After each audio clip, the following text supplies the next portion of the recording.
L'invité spécial aujourd'hui, c'est Joanne Maheu. Joanne Maheu est une artiste. Oui, c'est ça. Oui. Tu as commencé quand? J'ai commencé, en fait, ça fait très longtemps, je ne me rappelle plus. Là, comme beaucoup d'artistes, là, il paraît que j'étais très jeune dans le... Je faisais du bricolage, je faisais toutes sortes de choses. En tout cas, ma mère me dit qu'elle m'assisait à terre avec des boîtes de carton et des crayons, puis qu'elle ne m'entendait pas. Mais c'est surtout quand j'ai commencé au secondaire, j'ai eu un professeur à Saint-Joseph qui s'appelait Roch Gagné. OK. Qui vraiment m'a encouragée. Là. Je pense qu'il voyait que j'aimais ça, puis que j'avais peut-être un petit peu de talent là-dedans. Ça fait qu'il m'a beaucoup encouragée. Je dirais que c'est la première personne, surtout. Parce que dans ma famille, il n'y a pas d'autres artistes. Ah, t'es la seule? Je suis la seule. La seule à avoir le gène artistique. En tout cas, s'il y en a qui en ont, ils ne l'ont pas exploité. Okay. Peut-être qu'il y en avait, mais... Et puis c'est ça. Après, au secondaire, j'ai fait tous les cours d'art plastique qu'il y avait, même quand ça ne me donnait plus de crédit, là, comme ça nous donnait des crédits dans le temps. Là. Comme au cégep aujourd'hui. Oui, c'est ça. Okay. Puis, mais moi, je les ai toutes faites, puis ça me donnait même plus de crédit vers la fin. Je le faisais juste pour le fun. Là, on a Évangeline qui vient de nous rejoindre. Évangeline est une artiste d'ici aussi. Je ne sais pas si tu... Oui, bonjour Évangeline. Oui. Donc, ça, c'était au secondaire, dans le fond. Oui, c'était au secondaire. Puis à ce moment-là, en secondaire 5, quand il fallait que je choisisse dans quel domaine m'en aller, ben moi, je voulais m'en aller en art. C'était vraiment ça, mon premier choix. Mais ça fait plusieurs années, hein, ça fait que à ce moment-là, il y avait moins d'ouverture, je dirais, des gens par rapport au domaine des arts. Là, mon père disait que j'allais crever de faim si je m'en allais là-dedans. Ça fait que j'avais choisi de m'en aller en service social parce que c'était, mettons, on passait des évaluations hein, avec des orienteurs à ce moment-là, puis c'était la deuxième branche où on me conseillait d'aller. Donc, je me suis en allée, j'ai fait une technique en travail social au cégep Lévis-Lauzon. Puis pendant que je faisais ma technique, je me suis inscrite aux ateliers d'art plastique des étudiants en art plastique. Ça fait que j'ai commencé vraiment là à faire de la peinture. C'était des ateliers libres dans les locaux d'art au cégep. Puis j'ai commencé à en faire là, la peinture. Là, ce qui fait que j'ai toujours fait les deux de façon parallèle. Ce qui est drôle, c'est que moi, quand j'avais... à la même époque, mais à la même période de vie, j'ai hésité entre l'intervention sociale et les arts, puis à cette époque-là, j'ai choisi les arts. Bon, ben c'est ça. C'est ça. Puis là, aujourd'hui, je suis dans les arts, puis je suis dans le social. Oui, c'est vraiment spécial. Fait que c'est ça, j'ai fait mon cours en service social. J'ai pas fait un mauvais choix, parce que j'ai travaillé là-dedans pendant 35 ans, puis c'était bien, j'ai aimé mon travail, tout ça. Mais tout de suite après mon cours en service social, j'ai fait un certificat en art plastique. OK. Avec l'université en tout cas, Rimouski puis Trois-Rivières. Ça a changé d'université en cours de route. OK. Puis là, j'ai commencé à travailler dans le réseau de la santé. Ça fait que j'ai travaillé comme intervenante, surtout au niveau des ressources d'hébergement. Tu as toujours continué à peindre ou à faire des arts? Tout le temps. Après mon certificat en art, c'est fait tout de suite après mon DEC en... C'était vraiment en visuel, ton certificat, ou c'était nouveau média? Non, c'était vraiment un certificat, il appelait ça en art plastique, il me semble, ou en art visuel. Non, c'était pas, il n'y avait pas de médias, c'était... Ça, c'est très nouveau, là. Ben, en tout cas, ça y était pas. C'est un autre intérêt. Moi, ça existait quand je suis allée au cégep, mais c'était quand même en visuel, c'était quand même la peinture, la sculpture, le dessin. Oui, c'est ça. Non, c'était plutôt les arts plus traditionnels. Okay. Oui, c'est ça. Puis, suite à ça, dans le groupe du certificat, on a créé des liens, puis moi, puis 4 autres filles qui faisaient aussi le même groupe. On a loué un atelier, on a loué un local à Saint-Joseph. Moi, je suis originaire de Saint-Joseph, là. Dans le vieux couvent, il y a un vieux couvent à Saint-Joseph, puis on a loué un dortoir. Et ça devait-tu faire un bel atelier, ça? C'était vraiment magique, là. C'était très grand, là. On était 5 là-dedans. Puis on a partagé ce local-là pendant presque 20 ans. Ah, Ouais. Et puis là, on a fait toutes sortes d'événements dans ces locaux-là. On a fait des portes ouvertes, des expositions, on a fait toutes sortes de choses. Puis on a tout eu des bébés.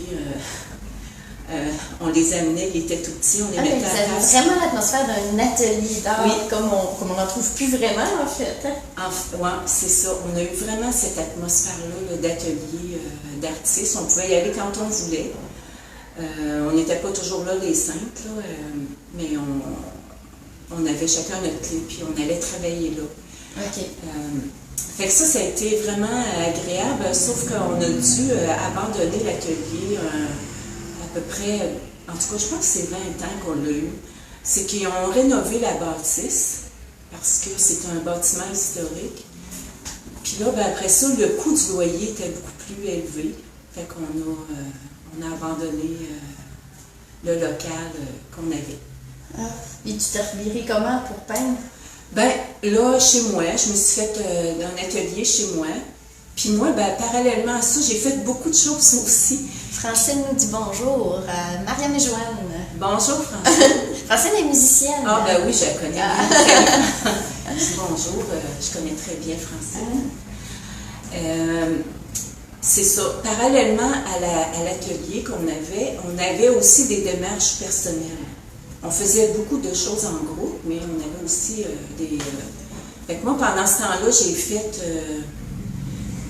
mon Dieu, peut-être une dizaine d'expositions solo. J'ai fait de nombreux symposiums partout à travers la province.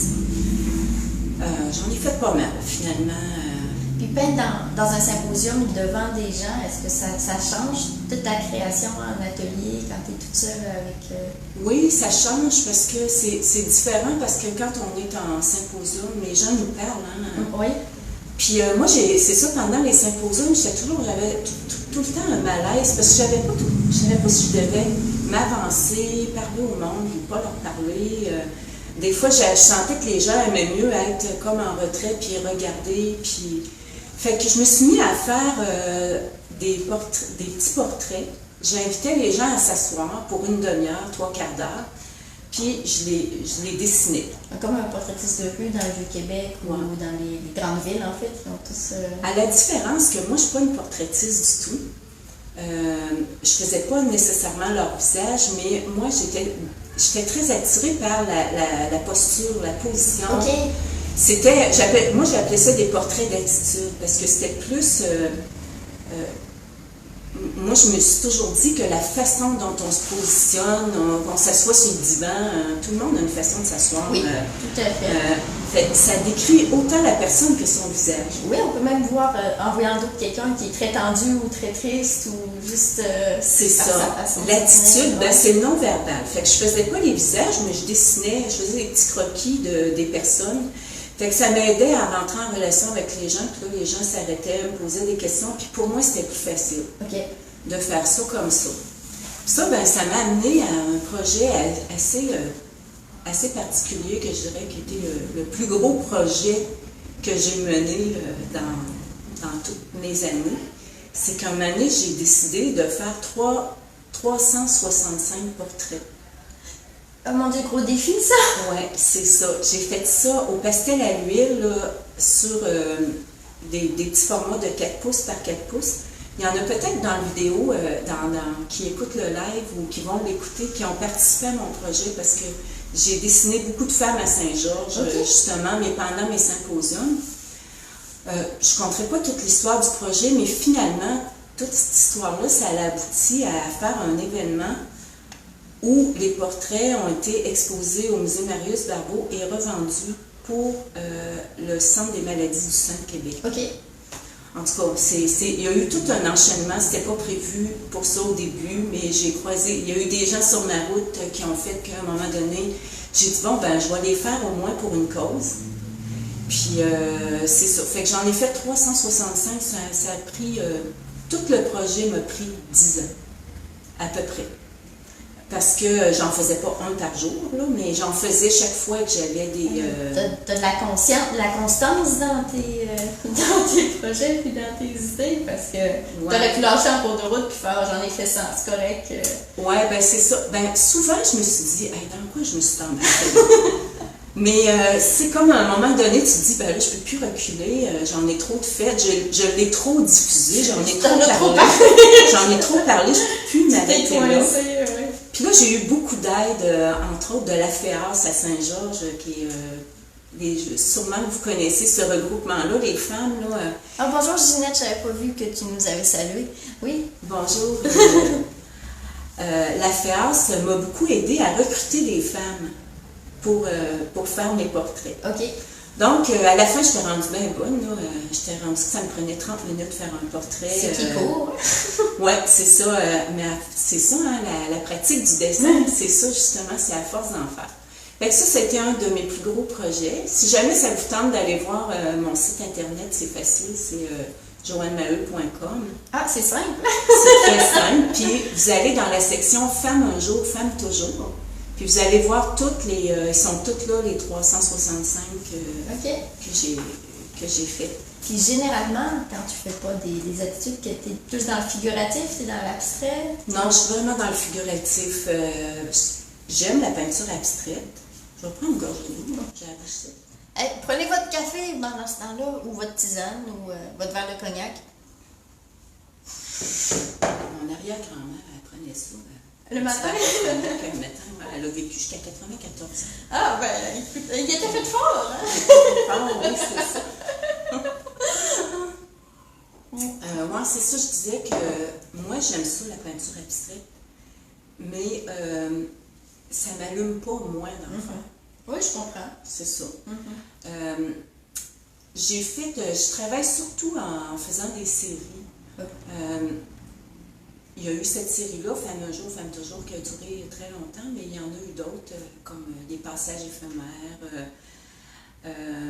les traces du temps. Ça a toujours un rapport avec l'humain, mon travail. Dans ma démarche, ça a toujours un rapport avec ce qui se passe dans notre société.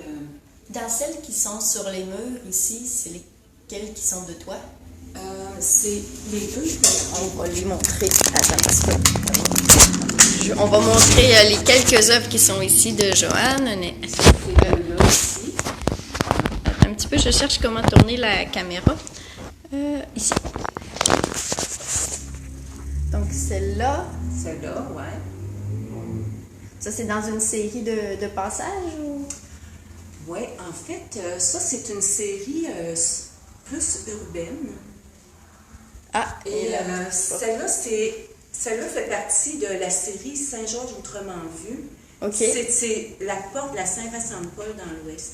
Ah, d'accord. En fait, ce qui m'attire, moi, là-dedans, c'est plus... je trouve que dans les villes, souvent, on va montrer les beaux côtés, les beaux jardins. Puis moi, c'est le côté un peu... Les dimensions cachées. Oui, c'est ça, les coins où personne passe, où c'est peut-être moins attrayant, ou plutôt les coins que personne regarde. Donc, dans ma série Saint-Georges autrement vu, c'est une série, c'est surtout des petits formats, là, je dois en avoir peut-être une 60aine de faits. Ben, c'est ça, c'est que j'essaie de montrer le côté de Saint-Georges que peut-être les gens, que les touristes ne vont pas regarder. Okay. C'est les côtés, les rues moins belles, ben, j'aime ça essayer de rendre beau, ce qui est peut-être moins attrayant en partant. Puis à ce moment-là, quand tu fais des grandes séries, tu travailles encore ou tu étais à la retraite quand tu as commencé à t'embarquer dans des projets? Non, c'est tout ça en parallèle. Oui, c'est ça. J'ai toujours travaillé en même temps que j'étais artiste. Okay. Puis je dirais que ça fait depuis une 15aine d'années que je faisais autant d'heures comme artiste que comme intervenante. Ah, quand même, OK. Oui, c'est ça. Je travaillais presque... à un moment donné, j'ai tombé à temps partiel. J'ai demandé à travailler à temps partiel pendant à peu près... je pense que c'est mes 13 ou 14 dernières années. Je travaillais 3 jours par semaine dans le réseau de la santé. Puis je faisais presque autant d'heures, 20-25 heures par semaine comme artiste. Fait que j'ai chevauché les deux là, pendant un bon bout de temps. Puis il y a 2 ans, j'ai pris ma retraite du réseau de la santé. Puis là, il a commencé à germer l'idée du local où on est aujourd'hui. Oui. En fait, l'idée du local où on est aujourd'hui, c'est que en 2018, de 2018, je suis un peu mêlée, 2017 à 2019, non, 2016 à 2018, excusez. J'ai décidé d'aller à l'université. OK. J'ai fait un programme court en études de la pratique artistique. C'est un programme qui se donne par l'université de Rimouski, mais qui se donne au campus de Lévis. Puis c'est un programme qui était géré par le département de services social. OK. Contrairement en général, c'est les programmes d'art plastique ça vend des programmes d'art plastique, mais là, c'était le département de services social qui avait créé ce sous-programme-là.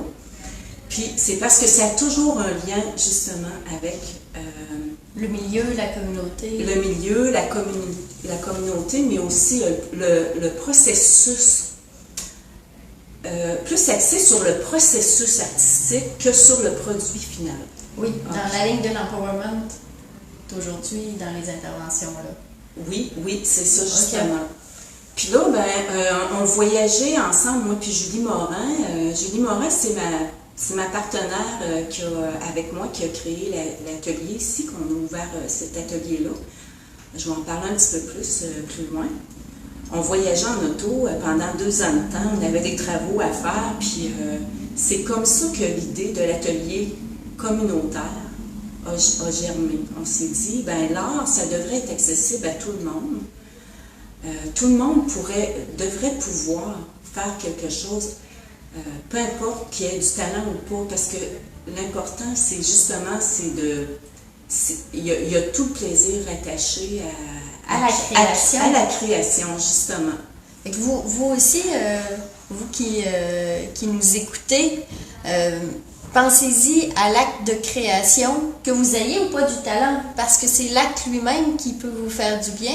Puis, si vous n'avez pas le local ou l'opportunité chez vous, mais comme Joanne va nous parler de son beau projet, là où on est ici aujourd'hui, ça va vraiment vous donner l'opportunité d'explorer cette part-là de vous, en communauté en fait, avec d'autres personnes.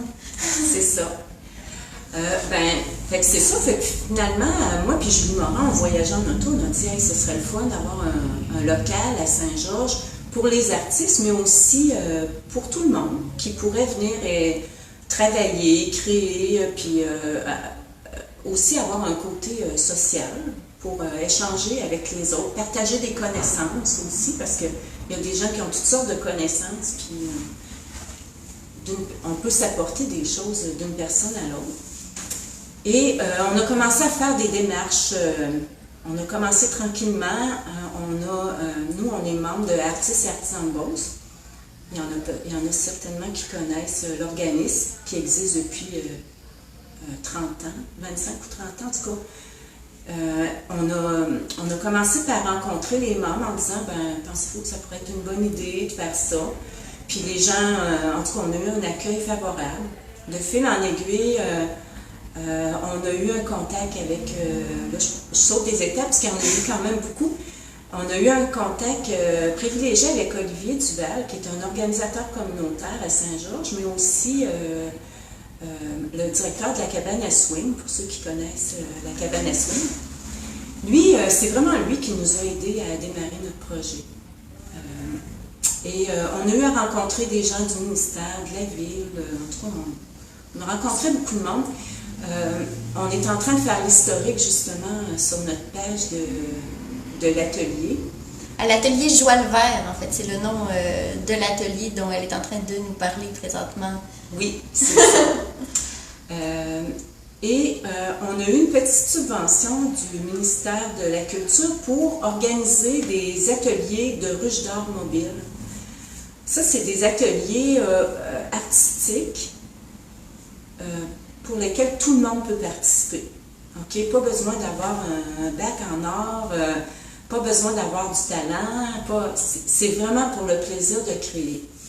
Malheureusement, on n'a pas pu commencer encore à cause des règles dues à la pandémie, c'est ça? C'est ça. À cause des règles de la pandémie, on n'a pas pu. On a fait une activité en mars extérieure. Je ne sais pas s'il y en a de vous qui ont vu aux passerelles, il y avait des CD d'accrochés dans les arbres. Ça s'appelait Nuances de jaune. On avait lancé un appel à tous pour faire des dessins, des peintures, des gravures sur des CD. Puis on les a accrochés dans les arbres tout le long du Parveilleux, puis pas le Parveilleux, excusez, l'île Posard. Ça, c'est des projets que vous avez fait avec des gens reliés à vous, mais pendant que les locaux étaient fermés. Pendant que les locaux étaient fermés. Puis là, on en a fait un dernièrement. Vous pouvez aller voir, vous pouvez vous abonner sur Facebook, c'est l'atelier Joie le Vert. C'est un groupe qui est ouvert. Pour le moment, il est ouvert. Donc, tout le monde peut s'abonner au groupe. Puis là, vous allez voir ce qu'on a fait. On a installé ça hier matin. C'est qu'on a demandé aux gens de peindre sur des roches dans les couleurs des lilas. Parce que là, c'est le temps des lilas, puis il y en a partout sur l'île. Puis on a eu à peu près 250 roches peintes.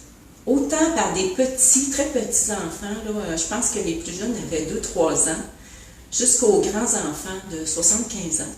Je dirais, peut-être plus, on ne le sait pas, on connaît les gens, on ne connaît pas leur âge, mais je dirais qu'on en a fait, on en a eu de tous les styles, de la roche juste peinte d'une couleur à des dessins des peintures très élaborées sur des petites roches. Mais nous, ce qu'on a fait, moi et Julie, hier matin, c'est qu'on a installé ça sous l'horloge. Il y a une plateforme en ciment. Puis on a fait le motif d'une fleur de lilas. Avec toutes ces roches-là, on a essayé de créer quelque chose, puis c'est quand même assez joli. Du laine d'art, dans le fond? Oui, si on veut, on pourrait dire que c'est du laine d'art. Et puis ça va être là jusqu'à la fin de juin. La ville nous a autorisé à installer ça. On espère que toutes les roches vont rester là. On a envie de mettre une petite affiche pour dire aux gens, si jamais vous en prenez une, rapportez-en une peinte. Parce qu'on ne voudrait pas qu'il y ait des trous dedans. Mais je pense qu'il peut y avoir des gens tentés d'en prendre, parce qu'il y en a qui sont vraiment jolis. Puis quand l'atelier ici va être ouvert, quel genre? Est-ce que c'est des cours? Est-ce que c'est un espace ouvert de 8 à 16 pour tous ceux qui veulent? Ça va être quoi le processus puis la raison d'être? Oui, OK. Alors, ici, on a 2 locaux. On est à côté de la papeterie d'Elbe et on a un local en bas dans lequel on est présentement, qui est le local collectif ou communautaire. Ah oui, c'est vrai, la place. On est sur la 1er avenue à Saint-Georges, 1er avenue Est, tout près du pont, en fait. Hein? Oui. Vraiment tout près du pont. La papeterie d'Elbe, vous la voyez en passant sur le pont, mais c'est vraiment juste la porte d'à côté. C'est ça. En face de la seigneurie du Jasmin. Oui, en face du Jasmin. Oui, c'est ça. Donc, ce local-là va être ouvert, il va y avoir des heures précises. Ça va être surtout ouvert l'après-midi, en semaine, pour le moment. On est supposé avoir un étudiant qui va commencer le 1er juillet. Puis on devrait pouvoir ouvrir le local. La seule chose que je ne suis pas capable de dire encore, c'est que on ne sait pas quand est-ce qu'on va avoir le droit de recevoir du monde. On pense que ça va être quand on va être en zone jaune. Qu'on va vraiment avoir le droit de recevoir, mettons, plusieurs personnes à la fois ici. Je ne vous cacherai pas que les règles ne sont pas tout à fait claires encore. Vous le savez, certainement, c'est un petit peu mêlant. Puis comme c'est pas très grand, c'est sûr qu'on ne veut pas nécessairement... l'ouvrir juste pour une personne. Parce que comme c'est là, on pourrait l'ouvrir, mais pour une bulle. Une bulle familiale. Une bulle familiale, c'est ça. Peut-être qu'en zone orange, quand on va passer en zone orange, on va avoir un peu plus de latitude. Mais si vous suivez notre page, vous allez savoir quand est-ce qu'on va pouvoir l'ouvrir. On espère au début juillet, là, surtout quand on va avoir un étudiant, on va avoir quelqu'un ici à temps plein, ce serait plate de ne pas pouvoir ouvrir. Dans le fond, ici, vous avez du matériel qui va être à la disposition des gens qui vont venir? Oui. Ici, on va avoir des ateliers complètement libres. OK? Les gens vont pouvoir utiliser le matériel, s'asseoir, expérimenter des choses. Ce sera pas... on va avoir des ateliers qui vont être complètement gratuits, puis d'autres qui vont être payants, mais ce ne sera jamais dispendieux parce qu'on veut que ce soit accessible à tout le monde. Fait que ce que tu appelles des ateliers, c'est quand il y a un superviseur qui donne un thème ou des indications de travail. C'est ça. Il va y avoir un superviseur, mais... Pardon. Ce n'est pas un cours, OK? C'est pas, par exemple, un cours d'aquarelle ou un cours d'acrylique. C'est plus des ateliers libres pour expérimenter.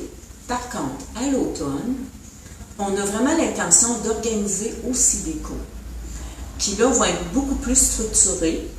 Et là, peut-être qu'il va y avoir un prix un peu plus élevé parce que là, on va avoir, par exemple, un professeur, je vous donne un exemple, un cours d'aquarelle, un cours de portrait, un cours...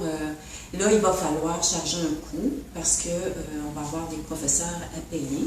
Fait que, en fait, je vais me permettre, hein? Oui. Le local qui est au rez-de-chaussée ici, c'est vraiment... J'ai failli renverser mon verre d'eau. C'est vraiment le local pour les arts libres ou des petits groupes quand les ateliers vont donner. Puis à l'étage, il y a un local qui peut se louer aux artistes et aux gens qui voudraient louer pour enseigner. Entre autres, dans les ateliers prévus à l'automne, moi, je vais donner un atelier pour les proches aidants, précisément, qui va être gratuit, mais qui va ressembler à un cours, mais vraiment réservé aux proches aidants. Puis peut-être d'autres ateliers pour une plus large population. Mais je serai... c'est pas encore clair, mais je lance ça en l'air, comme ça, on en parle. Oui, on en parle, c'est ça, c'est qu'on veut vraiment créer des liens avec les organismes. Puis on est ouvert à toutes sortes de possibilités. C'est comme si on compose avec ce qui nous arrive. Parce que c'est de l'inconnu pour nous. On n'est pas hyper structuré, mais on va le devenir tranquillement. Mais on compose beaucoup avec des offres qui nous sont proposées. Comme par exemple, il y a un autre organisme qui nous a proposé de nous donner du matériel pour faire du vitrail. On n'avait pas prévu ça au début. Ça serait tellement intéressant. Là, on s'est dit, pourquoi pas faire du vitrail? On peut faire de la peinture, on peut faire différentes choses. On aimerait ça éventuellement avoir des équipements, plus d'équipements spécialisés, mais ça serait plus au deuxième étage. Le deuxième étage, c'est un local qui est peut-être plus réservé pour le moment à des artistes qui veulent louer le local pour travailler. Mais ça va être aussi notre local où il va se donner des cours. Quoique ça n'exclut pas qu'il se donne des cours ici, parce que ici en bas, il est accessible à tout le monde, même à une personne en fauteuil roulant, alors qu'en haut, on n'a pas d'ascenseur. Fait qu'on va s'adapter au fur et à mesure. Est-ce que tu voudrais qu'on leur fasse faire le tour? Oui. Donc, je décroche mon téléphone, puis on va vous montrer à quoi ressemble. Je vais peut-être dire avant qu'on fasse le tour. Oui, on te voit, oui, on te voit. C'est ça. C'est que tout ce projet-là de l'atelier Joie le vert est supporté par Artistes et Artisans de Beauce, parce que ça prenait un organisme qui supporte un organisme qui chapeautait cette organisation-là. Puis aussi, je voudrais dire qu'on a eu une subvention de la ville de Saint-Georges pour les locaux pour 2 ans. Fait que c'est très important parce que ce sont 2 supports très importants pour nous, sans quoi ça n'aurait pas pu exister là. Puis j'imagine que pour la renouveler, ils attendent de voir la réponse de la population au projet. Exactement, on a des preuves à faire et c'est sûr que si ça fonctionne, si les gens participent, je pense que la ville on pourra plus s'en passer. C'est ça qu'on souhaite. Mais je le souhaite aussi, je trouve tellement que c'est une belle idée. Donc, je vous montre donc ici la partie atelier communautaire. Donc, vous voyez que pour le moment, il y a des tables. Il y a aussi l'espace d'exposition de mini-œuvres qui peut... Oui, les mini-œuvres, cet été, les membres de Artistes et Artisans de Beauce vont exposer des petites œuvres miniatures. Puis on pense qu'en juillet, avec la présence de notre étudiante ici, étudiant ou étudiante, parce qu'on ne sait pas encore qui ça va être, les gens on va faire comme une micro-galerie, les gens vont pouvoir rentrer, puis venir voir les œuvres, puis en même temps voir nos locaux. Puis s'arrêter, prendre un dessin, un pinceau, puis... Oui, on espère qu'on va pouvoir le faire. Mais on va vous tenir au courant. Je vous le dis, abonnez-vous à notre page, puis vous allez être au courant de tout ce qui se passe. Donc, on a aussi l'espace salle de bain qui est derrière cette porte-là. Vous voyez qu'on a des grands éviers pour laver le matériel, du matériel de disponible aux futurs artistes qui pourront rentrer un jour. Oui, c'est ça. Puis on a un petit coin cuisine. Le petit coin cuisine, café, thé, tisane pour rendre ça plus convivial. Oui, exactement, qui va être accessible pour tout le monde. Si quelqu'un veut amener son lunch, on a un petit frigidaire. En passant, tout ça presque tout ce qu'il y a ici nous a été donné. On va faire la liste des donateurs là, bientôt sur notre site Internet. C'est pas sur notre site, mais sur notre page du groupe. Mais presque tout le matériel qu'on a ici nous a été donné par plein de monde. Fait que si quelqu'un qui nous écoute du matériel d'art dont il ne se sert plus, vous l'acceptez? Oui, on accepte le matériel. C'est possible qu'on vous demande peut-être d'attendre un petit peu qu'on ait écoulé parce que déjà, ça fonctionne tellement bien, les dons, qu'on commence déjà à manquer de place. Ah, c'est vrai? Il va falloir en utiliser du matériel pour pouvoir en rentrer d'autres. Je peux vous montrer, on a un petit local ici, juste pour vous donner une idée. Je vais laisser rentrer. On a encore plein de matériel ici qui nous a été donné. Donc, on a toutes sortes de choses pour toutes sortes de créations. Pour toutes sortes de créations. Fait que, bon, est-ce qu'on peut monter à l'étage, montrer... Oui. Donc, pour le local à l'étage, nous devons sortir dehors. On voit vraiment que c'est pour deux optiques différentes, puisqu'il y a 2 portes. Oui, c'est ça. Donc, je vous amène avec nous.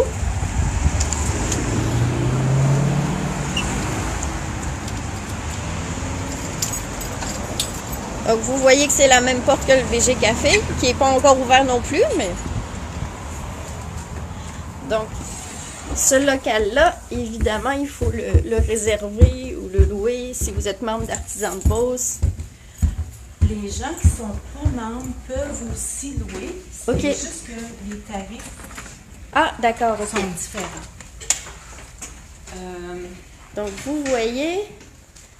Moi, j'ai trouvé que c'était un superbe local pour les artistes en revenu. Bienvenue à l'atelier Joël Vertin, ça va faire une belle... C'est ça. Alors, ce que vous voyez, ce de quoi on est bien clair, c'est qu'on a un big chevalet qui fait tout un mur. Ah oui. Et ce chevalet-là peut servir pour des artistes qui veulent faire des très grands formats. Et avec des planches ici qui se baissent, puis qui se montent, puis qu'on peut même enlever. C'est donc bien une bonne idée. Oui, ça a été fait par mon chum. C'est pratique, hein, les relations. Oui, c'est ça. Et comme vous voyez, c'est très bien éclairé aussi. On va conclure là-dessus. Merci d'avoir assisté à cette belle rencontre. Puis j'espère que vous viendrez cogner pour rencontrer Joanne et Julie. Oui, alors c'est ça, merci. Puis n'hésitez pas à partager le lien de l'atelier Joël Vert. Puis on espère vous voir ici. Tout le monde est bienvenu. Je le répète encore une fois, pas besoin d'avoir un talent particulier, c'est pour s'amuser. Francine dit qu'elle a invité plein de monde sur la page de ton atelier. Évangéline dit que tu es très belle.